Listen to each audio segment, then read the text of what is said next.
నమస్తే welcome to whistle.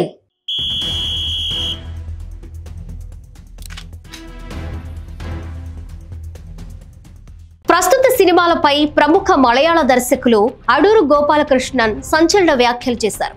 జాతీయ చలనచిత్ర పురస్కారాల ఎంపికను తీవ్రంగా తప్పుపట్టారు. చెత్త సినిమాలకు, చెడు ప్రభావం కలిగించే సినిమాలకు జాతీయ పురస్కారాలు ఇస్తున్నారని ఆరోపించారు.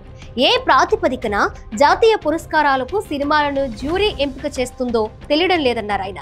ఇక కేరళకు చెందిన అడూరు గోపాలకృష్ణన్ ఇప్పటికే 16 సార్లు జాతీయ పురస్కారం, 17 సార్లు కేరళ స్టేట్ ఫిల్మ్ అవార్డులు అందుకున్నారు.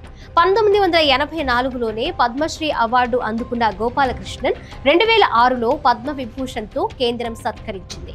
ఇక 2004లో భారతీయ సినిమాలో అత్యున్నతమైన దాదాసాహెబ్ ఫాల్కే అవార్డును అడూరు గోపాలకృష్ణన్ అందుకున్నారు. జాతీయ చలనచిత్ర పురస్కారాలపైన గోపాలకృష్ణన్ చేసిన వ్యాఖ్యలు ఇప్పుడు హాట్ టాపిక్ గా మారాయి. కొన్నేళ్లుగా చెడు, చెత్త సినిమాలకు జాతీయ పురస్కారాలు ఇస్తున్నారని, ఇది ఎలా జరుగుతుందో పరిశోధించాలని గోపాలకృష్ణన్ వ్యాఖ్యానించారు. నిజానికి జాతీయ పురస్కారాల ఎంపికకు స్పష్టమైన సూచనలు పాటించాల్సి ఉందన్నారు గోపాలకృష్ణన్. నాణ్యమైన సినిమాలను గుర్తించడం, సమాజానికి మేలు చేసే సినిమాలను ప్రోత్సహించే ఉద్దేశంతోనే జాతీయ పురస్కారాల ఎంపిక జరుగుతుందని అభిప్రాయం వ్యక్తం చేశారు. కానీ ప్రస్తుత పరిస్థితుల్లో మాత్రం ఎంపిక అలా జరగడం లేదన్నారు. జ్యూరీ నాణ్యత ఎక్కువగా ఉంటే చెడు సినిమాలు ఎంపికవుతాయన్న గోపాలకృష్ణన్, సరైన సినిమాలకు గౌరవం దక్కాలంటే అర్హత కలిగిన జ్యూరీ ఉండాలన్నారు.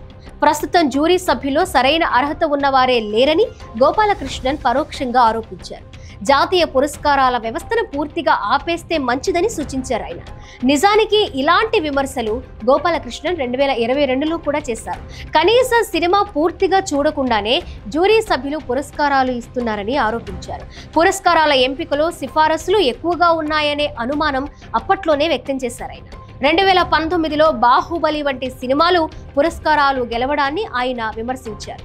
ఇక 72వ జాతీయ చలనచిత్ర పురస్కారాల్లో ది కేరళ స్టోరీ సినిమాకు ఉత్తమ దర్శకుడు, ఉత్తమ సినిమాటోగ్రఫీ అవార్డులు ఇవ్వడంపై ఇప్పటికే పలువురు విమర్శలు చేస్తున్నారు.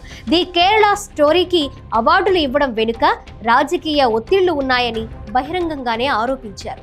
ది కేరళ స్టోరీలోని వివాదాస్పద అంశాల కారణంగా జ్యూరీ నిర్ణయాలపై ప్రశ్నలు లేవనెత్తుతున్నాయి. ప్రకాష్ రాజ్, ఊర్వశి వంటి నటులు కూడా జ్యూరీ నిర్ణయాన్ని విమర్శించారు.